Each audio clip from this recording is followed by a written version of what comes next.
नमस्कार। आइए पॉलीमर के इंट्रोडक्शन की श्रृंखला में मैं स्टार्ट करता हूँ अपना छठा लेक्चर। मेरा नाम डॉक्टर मनीष मिश्रा है।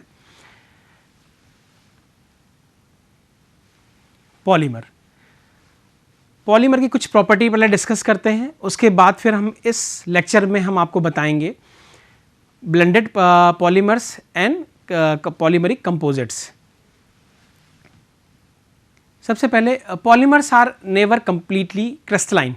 जो पॉलीमरिक मटेरियल होता है वो क्रिस्टलाइन नहीं होता है, कहीं वो क्रिस्टलाइन कुछ रीज़न होता है, कुछ उसका रीज़न एमॉर्फस होता है, जिसकी वजह से उसके अंदर कहीं पे रिजिड होता है और कोई पोर्शन आपका फ्लेक्सिबिलिटी आती है। तो पॉलीमर के अंदर दोनों प्रॉपर्टी होती है, रिजिड भी है और फ्लेक्सिबल भी है, तो इसीलिए वो कंप्लीटली क्रिस्टलाइन नहीं होता। तो polymers are never completely crystalline.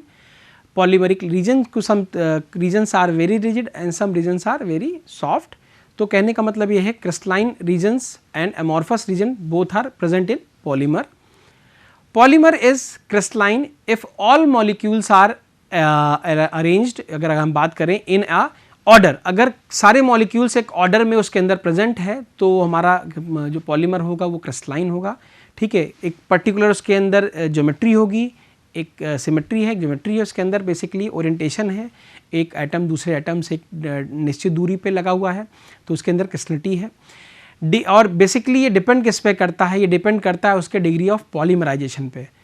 That crystallinity depend upon the degree of polymerization and tacticity. Tacticity मैंने आपको डिस्कस किया था, टेक्टिसिटी होती क्या है, जो स्पेक्ट्रल अरेंजमेंट होता है, जो ग्रुप्स लगे होते हैं जैसे आपके पॉलीमरिक चेन पे, प्लेन पे, तो उसे हम उसकी टेक्टिसिटी बोलते हैं। तो ये डिपेंड किस पे करता है, that crystallinity is depend upon the degree of polymerization and tacticity both. तो क्रिस्टलिटी दो चीज़ों पे डिपेंड करती है, एक डिपेंड करती है DP that is degree of polymerization and टेक्टिसिटी।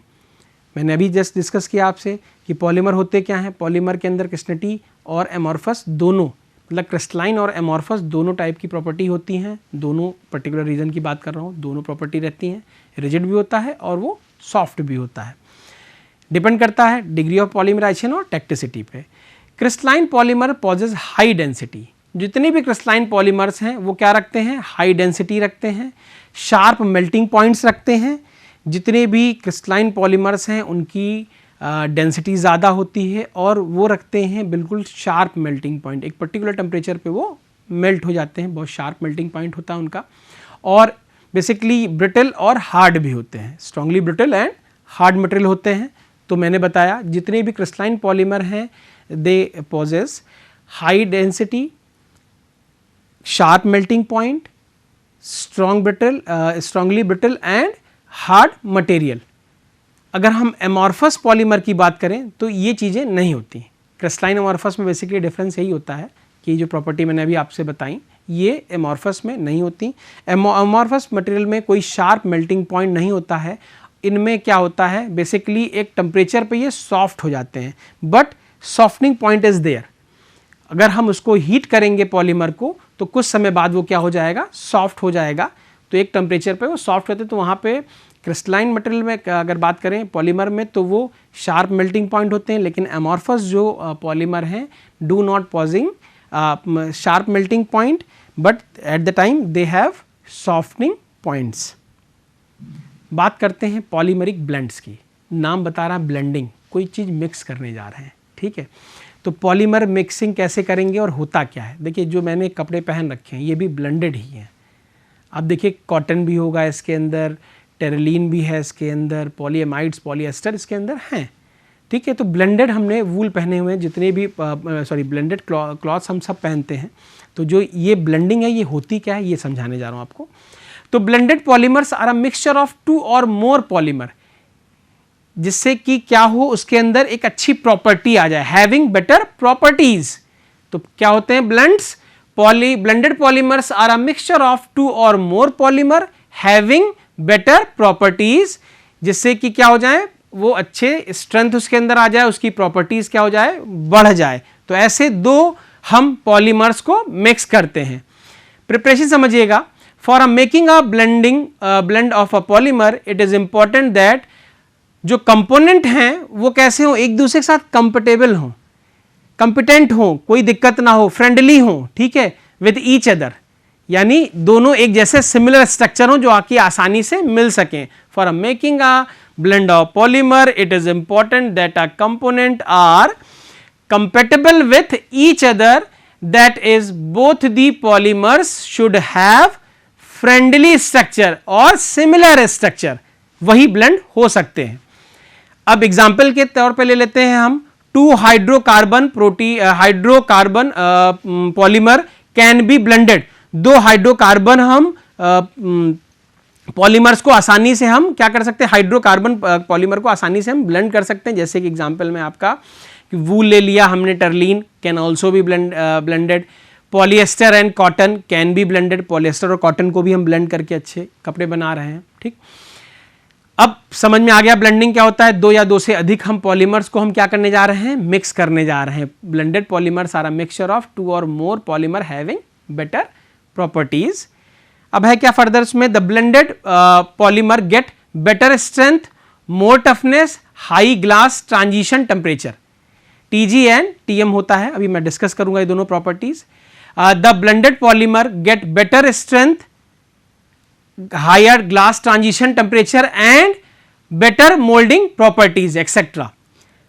For by making a blend of a cotton and polyester, good qualities like अगर हम बात करें good qualities of both the polymer are sustain करेगा, अच्छी क्वालिटी दोनों रखेंगे.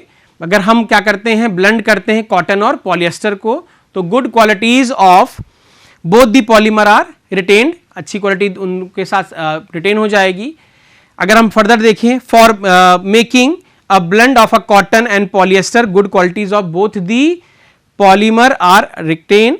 Blends of natural rubber and synthetic compatible material is also commercially important. अगर हम बात करें ब्लेंड की बात करें तो नेचुरल रबर और कुछ सिंथेटिक रबर को हम ब्लेंड करते हैं, जिससे कि उनकी कॉमर्शियल इंपॉर्टेंस बढ़ जाती है, बहुत अच्छी प्रॉपर्टीज आ जाती हैं अगर हम नेचुरल रबर और सम आर्टिफिशियल या सिंथेटिक रबर को हम ब्लेंड करते हैं.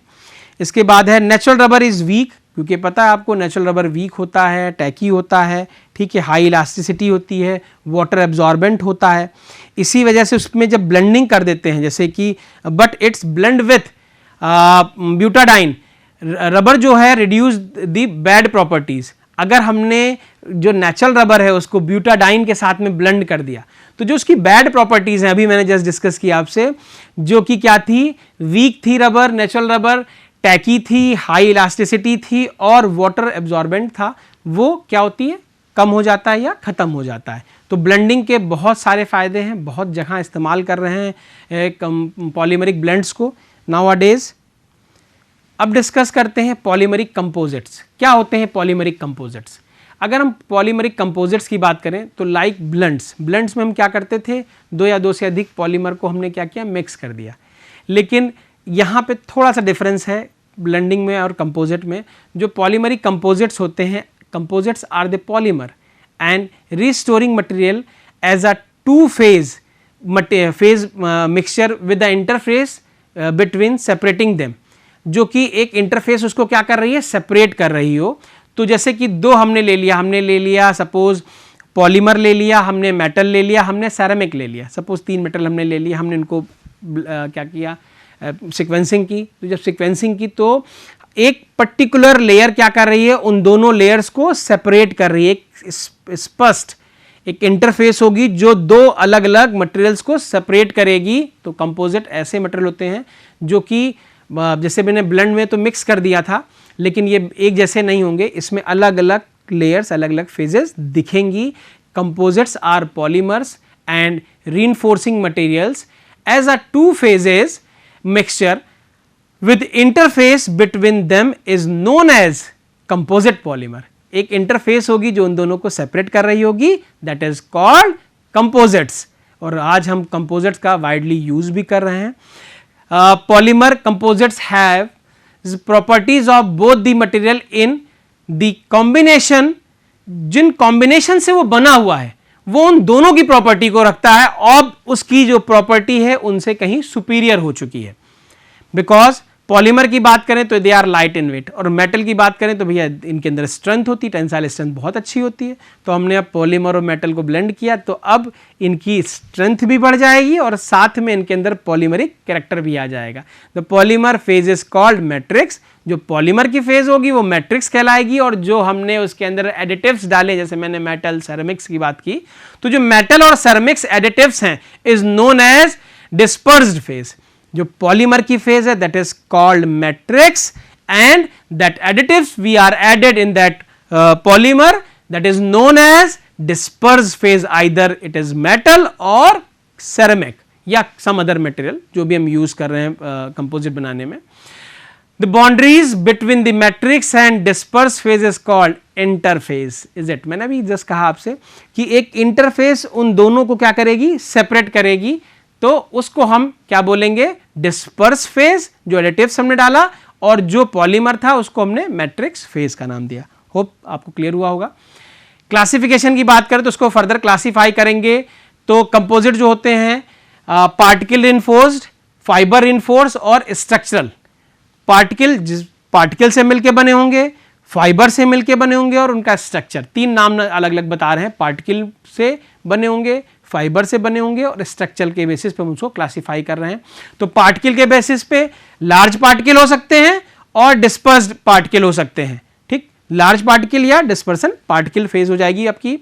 इसके बाद फाइबर की बात करें तो कंटिन्यूअस फाइबर हो जाएंगे और डिसकंटिन्यूअस फाइबर हो जाएंगे। आपके जो फाइबर है वो कंटिन्यूअस हैं और डिसकंटिन्यूअस।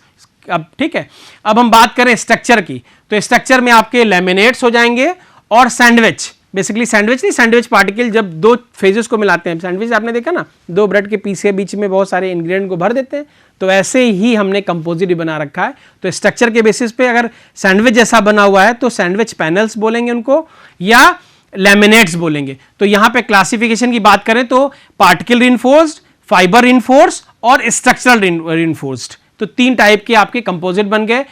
पार्टिकल में आपके large particle, dispersion particles, fibre की बात करें तो कंटिन्यूअस और डिसकंटिन्यूअस, स्ट्रक्चरल की बात करें तो लैमिनेट्स और सैंडविच पैनल्स। क्लियर है? ठीक, अब डिसकंटिन्यूअस को फर्दर भी हम कर सकते हैं। एक अलाइंड हो जाएंगे, आपके एक ही डायरेक्शन में अलाइंड हो जाएंगे और दूसरे रैंडम ओरिएंटेड होंगे। तो हम यहां पे भी फाइबर को भी, बाकी डिसकंटिन्यूअस इनको फर्दर भी हम क्लासिफाई कर सकते हैं, aligned and random oriented composites. अब हम प्रॉपर्टीज और एप्लीकेशन की बात करें तो प्रॉपर्टी और एप्लीकेशंस क्या होती हैं। अगर हम बात करें, वैसे मैंने अभी आपको बताया था कि अगर हम दो फेजेस को या दो से ज़्यादा फेजेस को मिला रहे हैं और ऐसे मिला रहे हैं कि एक बीच में उनकी इंटरफेस उसको सेपरेट कर रही है, मैंने कहा ना कि टू और more polymeric materials are mixed, ठीक है, with an interfacing separating them, that is known as composite. जैसे मैंने आपको बताया जो पॉलीमर की फेज होगी उसे मैट्रिक्स बोलेंगे, फेज मैट्रिक्स फेज हो जाएगी, और जो आपकी एडिटिव हैं वो डिस्पर्सन फेज आएगी। उसके बाद मैंने क्लासिफिकेशन डिस्कस किया आपसे, तीन टाइप का क्लासिफिकेशन। पार्टिकल बताया, पार्टिकल के बाद मैंने आपको बोला फाइबर, और फाइबर के बाद बोला मैंने स्ट्रक्चरल। तो इंपॉर्टेंट है, इसको देख लेंगे। बहुत कई बार क्लासिफिकेशन वगैरह आता है, water polymeric composite, right the classification and property and uses of composite, तो ये डिस्कस कर रहा हूँ मैं आपसे। प्रॉपर्टीज़ और एप्लीकेशन की अगर हम बात करते हैं तो प्रॉपर्टीज़ देखिए, प्रॉपर्टीज़ क्या होती हैं। बेसिकली जो कंपोजिट्स होते हैं वो लो कोफिशिएंट ऑफ एक्सपेंशन, बहुत ज़्यादा एक्सपेंड नहीं करेंगे। कोफिशिएंट उनका क्या है, लो है, बिकॉज अब वो क्या है, पॉलीमर, मेटल और सेरेमिक, बहुत सारे ऐसे मटेरियल के साथ में वो बन गए हैं, कंपोजिट हमने बना लिया है उनका। लो कॉस्ट ऑफ प्रोडक्शन, चूंकि अब क्या था, अगर हम मेटल लेने जाएंगे या सेरेमिक लेने जाएंगे या पॉलीमर लेने जाएंगे, चूंकि अब क्या है, उन तीनों की प्रॉपर्टी क्या आ गई इस पर्टिकुलर कंपोजिट में हमारे अंदर आ चुकी है, तो इनका प्रोडक्शन भी क्या हो जाएगा, सस्ता हो जाएगा। अभी आसानी से उपलब्ध होंगे, low cost of production. High dimensional stability होगी, इनकी स्टेबिलिटी भी बढ़ जाएगी, क्योंकि अब तीनों की प्रॉपर्टी, क्योंकि इंडिविजुअल अगर हम देखें तो इंडिविजुअल मटेरियल से जो कंपोजिट क्या प्रॉपर्टीज होती हैं वो कहीं ज़्यादा हो जाती हैं। जो उनके कंपोनेंट मटेरियल हैं, जब कंपोजिट बनता है तो उनसे उनकी प्रॉपर्टी कई गुना ज़्यादा अच्छी हो जाती है। हाई टेंसाइल स्ट्रेंथ हो जाती है। मैंने कहा मेटल लेने जाएंगे तो मेटल बहुत महंगा मिलेगा, अब हम मेटल की जगह पे हमने मेटल भी ले लिया, पॉलीमर भी ले लिया और सेरेमिक भी हमने उसके साथ में कंपोजिट बनाया तो उनकी टेंसाइल स्ट्रेंथ भी बढ़ गई, स्टेबिलिटी भी बढ़ गई, उनका प्रोडक्शन कॉस्ट भी कम हो गया और लो कॉफिशिएंट ऑफ एक्सपेंशन है, अब वो एक्सपेंड भी नहीं करेंगे। हाई टेंसाइल स्ट्रेंथ भी बढ़ जाएगी, हाई हीट स्टेबिलिटी भी बढ़ जाएगी। तो ये कुछ प्रॉपर्टीज हैं, बेटर टफनेस आ जाएगी, तो ये ध्यान रखेंगे, expansion, low cost production, high dimensional stability, high tensile strength, high heat stability, better toughness, तो ये सारी प्रॉपर्टीज आ जाएंगी। अब इन प्रॉपर्टीज पे तो हम बहुत कुछ बना सकते हैं, बहुत सारे आर्टिकल अब इस प्रॉपर्टीज से बनाने जा रहे हैं, क्योंकि बहुत सारी प्रॉपर्टीज हमारी इन्हांस हो चुकी हैं। हम एप्लीकेशंस की बात करते हैं तो ऑटोमोबाइल बॉडीज में हम इसका इस्तेमाल करेंगे, जितनी ऑटोमोबाइल की हम बॉडी बनाते हैं आजकल, देखिए सब बाहर बम्पर वगैरह जो बनाते हैं जो गाड़ी के, ठीक है, गाड़ी को जितना हल्का कर सकें और स्ट्रेंथ भी देखें, रेसिंग व्हीकल्स वगैरह, part of aircrafts, music instrument में स्ट्रिंग जो देखते हैं, या हम टेनिस के जो तार होते हैं, तो एक आपके देखिए जब प्लेयर खेलते हैं तो एक आवाज़ जो आती है वो एक मेटालिक साउंड आती है जब भी बॉल हिट करती है उन टेनिस के स्ट्रिंग्स पे, तो क्योंकि क्या है वो कंपोजिट हैं। तो musical instruments, cabins, coolers, doors, high speed machines, तो हम वाइडली यूज़ कर रहे हैं, इसका एप्लीकेशन बहुत ज़्यादा है, क्योंकि बहुत सारी प्रॉपर्टी मैंने अभी आपको बताई, जो प्रॉपर्टी थी इन प्रॉपर्टीज़ के बेसिस पे हम बहुत सारी एप्लीकेशंस में इसका इस्तेमाल कर सकते हैं। देखिए मैंने अभी आपसे कहा था टीजी और टीएम की बात की थी, melting and glass transition temperature मैंने बोला था आपको। तो lowest temperature beyond which polymer become hard, ऐसा टेम्परेचर जिसमें कि पॉलीमर क्या हो जाएगा, वो कम से कम टेम्परेचर जिसमें कि वो पॉलीमर कैसा हो जाए, हार्ड हो जाए, ब्रिटल हो जाए और ग्लास लाइक हो जाए, दैट इज कॉल्ड, और या हम दूसरे टर्म में बोल सकते हैं, या temperature at which polymer experience transition from rubbery to rigid state is called glass transition temperature, that is TG। ऐसा टेम्परेचर जिसमें कि वो क्या हो जाए, बिकम हार्ड, ब्रिटेल या ग्लास लाइक स्ट्रक्चर हो जाए, या ग्लास जैसा अपीयरेंस हो जाए उसका, या हम ऐसे भी बोल सकते हैं कि temperature at which polymer experience transition from rubbery to a rigid state is called glass transition temperature, that is TG। तो ये ध्यान रखिएगा, ये पॉलीमर की प्रॉपर्टी है, टेम्परेचर घटाने और बढ़ाने से उसके अंदर क्या चेंजेस आ रहे हैं मैं वो डिस्कस कर रहा हूं आपसे।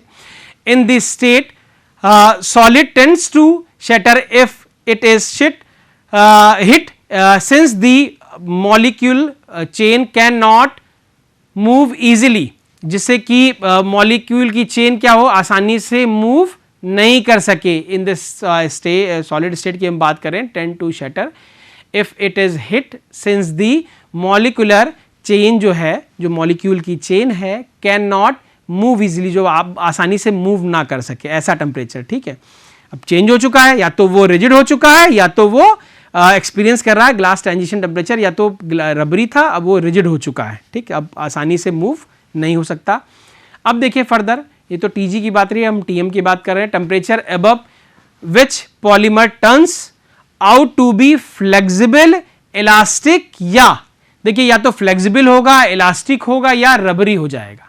अभी तक रबरी से क्या हो जा रहा था, वो रिजिड स्टेट हो जा रहा था, या आपका क्या था, हार्ड हो जा रहा था, ब्रिटल हो जा रहा था। जो ग्लास लाइक टेम्परेचर था, मटेरियल था, वो कैसा हो जा रहा था, बिकम हार्ड, ब्रिटल या ग्लास लाइक, ठीक। अगर हम बात करें टीएम की, तो टीएम उसके जस्ट अपोजिट है। अब हमारा जो मॉलिक्यूल है या जो हमारा पॉलीमर है वो क्या, जो टेम्परेचर बढ़ने के साथ, इसमें तो टेम्परेचर ऐसा लोएस्ट टेम्परेचर यूज़ किया था टीजी में हमने, टीएम में हम क्या करेंगे, टेम्परेचर को घटाएंगे, बढ़ाएंगे टीएम में। Temperature above which polymer turns into flexible, elastic and rubbery, that is known as TM. देखिए स्ट्रक्चर में बना भी रखा है, नीचे आप गौर करेंगे तो पॉलीमर है, पॉलीमर में हमने टेम्परेचर को घटाया, कूलिंग की, तो कूलिंग करने से ये क्या हो गया, हार्ड हो गया, ब्रिटल हो गया, ग्लास लाइक हो गया, ठीक है, दैट इज लोएस्ट टेम्परेचर हुआ, इधर टेम्परेचर घट रहा है, ठीक है, टीजी। अगर टेम्परेचर को हम बढ़ाते हैं, increasing temperature, that is known TM, तो टीएम में वो क्या हो जाएगा, फ्लूइड, ठीक है, फ्लूइड हो जाएगा, रबरी हो जाएगा, ऐसा बिहेव, या इलास्टिक हो जाएगा, ऐसा बिहेव वो करेगा। देखिए कैसे करेंगे, इफेक्ट जो टेम्परेचर का पड़ेगा heat on polymers beyond glass transition temperature, crystalline and amorphous polymer behave differently as shown in the figure below, जो मैंने दिखाया फिगर। तो क्रिस्टलाइन हार्ड मटेरियल, देखिए जो क्रिस्टलाइन और एमॉर्फस दो अलग अलग दिखे हुए हैं, तो क्रिस्टलाइन के साथ क्या होगा और एमॉर्फस के साथ क्या होगा, ये गौर कीजिएगा। तो क्रिस्टलाइन हार्ड मटेरियल, अब टेम्परेचर बढ़ाया, ये ग्लास लाइक था, जब टेम्परेचर बनाया तो visco elastic, state soft and flexible, TG glass transition temperature. अब एक ऐसा फेज आएगी जहां ये मेल्ट हो जाएगा, ये टीएम, टेम्परेचर देखिए लगातार बढ़ रहा है। पहले जो क्रिस्टलाइन मटेरियल था, जब टेम्परेचर एक ऐसा आया दैट इज टीजी, तो ये ग्लास ट्रांजिशन टेम्परेचर, और मेल्टिंग पॉइंट जो आपका टीएम है, इसमें क्या हो जाएगा, ये लिक्विड मेल्ट विस्को फ्लूइड बन जाएगा बेसिकली स्टेट, और ये कैन बी फ्लो, अब ये फ्लो भी कर सकता है, अभी तक ये फ्लो नहीं कर रहा था, अभी आसानी से मूव भी करेगा टेम्परेचर बढ़ने के साथ। तो पॉलीमर पे टेम्परेचर का क्या इफेक्ट होता है वो बता रहा हूं। तो क्रिस्टलाइन पॉलीमर्स थे आपके जो हार्ड और ब्रिटल थे। अगर हम एमॉर्फस की बात करें, एमॉर्फस जिसमें कि भाई एक एमॉर्फस है, एक पर्टिकुलर ज्योमेट्री नहीं है, तो hard, rigid, brittle like material glass है आपका। जब हमने टेम्परेचर थोड़ा सा एक्सटेंड किया, टीजी जो ग्लास टेम्परेचर है दैट इज रबरी या सॉफ्ट या फ्लेक्सिबल बन गए। अब हम फिर टेम्परेचर को इन्हांस करते हैं, जब हम गर्म करेंगे, जब और बढ़ाएंगे टेम्परेचर, इंक्रीजिंग टेम्परेचर, तो ये कुछ लिक्विड टाइप के टेम्परेचर पॉलीमर हो जाएंगे, तो ये फ्लो कर सकेंगे। तो ये दो मैंने बताया आपको, क्रिस्टलाइन और एमॉर्फस। इस पे हीट का क्या प्रभाव पड़ेगा वो मैंने डिस्कस किया। देखिएगा इसका सिग्निफिकेंस क्या है, हम क्यों ऐसा टीजी और टीएम पढ़ते हैं। तो TG and TM are the significant parameters given an indication of the temperature regions at which a polymeric material transform from a rigid solid to a soft viscous state, कि polymeric material जो है उसको हमने transform कर दिया from a rigid solid state से soft viscous state में। ठीक है, तो हमको जब भी ट्रांजिशन करना होगा पॉलीमर को रिजिड से सॉफ्ट बनाना होगा, तो मैंने आपको डिस्कस किया टीएम। ठीक है, टीजी की बात की हमने। ठीक है, जब रिजेक्ट करना होगा तो हम TG that is glass transition temperature, और मेल्टिंग पॉइंट आपका देखा आपने। ये करता क्या है बेसिकली, जो ये हम टेम्परेचर चेंज कर रहे हैं helps in choosing the right processing temperature. हम इसकी वजह से किस टेम्परेचर पे उस पर हम काम करें हमको ये पता चल जाता है। इसीलिए हम किसी भी पॉलीमर का टीजी और टीएम निकालते हैं कि हमको किस टेम्परेचर पे काम करना है, पर्टिकुलर टेम्परेचर पे प्रोसेस करना है। तो processing temperature in which materials are converted into finish product, कि हम किस टेम्परेचर पे उसको हम अपने जिस भी डिजायर्ड हमको जो प्रोडक्ट चाहिए उसमें हम कन्वर्ट कर सकें। सो हम निकालते हैं किसी भी प्रोडक्ट का टीजी और टीएम। अब एक इंटरेस्टिंग चीज आपको बताने जा रहा हूं, पॉलीमर में ही क्रांति है, नई चीज आ गई है, सेल्फ हील्ड पॉलीमर। ये क्या करते हैं, ये अपनी हीलिंग खुद कर लेते हैं। कई कंपनीज ने इस पे काम करना शुरू किया है, तो ये चूंकि इंटरेस्टिंग है वो मैं थोड़ा सा आपको बताना चाहता हूं। तो इंस्पायर्ड फ्रॉम बायोलॉजिकल सिस्टम, जैसे हमारे को घाव लगता है और हील्ड हो जाता है, भर जाता है, वैसे पॉलीमर के अंदर भी एक प्रॉपर्टी आ रही है, या पॉलीमर भी हम ऐसे बना रहे हैं जो कि सेल्फ हील्ड हो जाए। Inherent ability of polymer to repair damage caused by mechanical use जो हुआ है, या मैकेनिकल के थ्रू या किसी और कारण के थ्रू उसमें कोई डैमेज हुआ है, तो अपने आप ही वो सेल्फ हील्ड हो जाए। ठीक है, तो जो मॉडर्न केमिस्ट्री है, या अगर हम बात करें मॉडर्न वर्ल्ड में, तो हम वाइडली अगर ऐसा कुछ बन जाता है या ऐसा कुछ आ रहा है लेटेस्ट, तो हमारे लिए बहुत आसान होगा कि कोई चीज़ टूटी और उसको हमने रिपेयर कर लिया। तो chemistry world possessed a video of a product in action showing someone cutting a piece of a polymer in two with a scalpel, pressure the pieces back together and leaving it on a table for 2 hours and room temperature। वो क्या करेगा, pieces में टूटा था, बाद में room temperature पे वो क्या करके दोबारा वो जुड़ जाएगा। तो ये टर्मिनेटर बेसिकली पॉलीमर्स हमने इनको बोला, टर्मिनेटर पॉलीमर्स। आपने फिल्म भी देखी हुई Terminator. This is the next generation breakthrough in polymers. ये नेक्स्ट जनरेशन है पॉलीमर्स के। बेसिकली है क्या, ऑटोनोमिक हीलिंग होती क्या समझ लीजिए जल्दी से। ऑटोनोमिक हीलिंग में जो क्रिस्टलाइन स्ट्रक्चर है उसका कभी भी टूटा तो धीरे धीरे उसके अंदर ही फोर्स जनरेट होता है जो कि ऑटोमेटिक वो जो एटम्स डिसलोकेट हुए थे वो अपनी जगह पे आके स्टैब्लिश हो जाते हैं, ठीक। That is called autonomic healing. Non autonomic healing, अब ये बेसिकली अब क्या होता है, जब अपने आप से नहीं होता तो हम उसको हीट करके या यूवी रेडिएशन या बाहर एक्सटर्नली हम उसको कुछ फोर्स देके हम क्या करते हैं, उसकी हीलिंग करा देते हैं। एप्लीकेशंस की अगर हम बात करते हैं इसमें, तो निशान मोटर कॉर्प्स जो हैं बेसिकली इन्होंने शुरू किया है सबसे पहले, has commercialized world's first self healing clear coat for a car surfaces. Trade name जो बेसिकली है of this product is scratch guard coat. Scratch guard coat, scratch नहीं होगा। Self healing concretes in progress, self healing concretes भी आ जाएंगे, अभी लगातार progress में है। इसके बाद हम बात करते हैं self healing material are now used as composites in auto aircraft.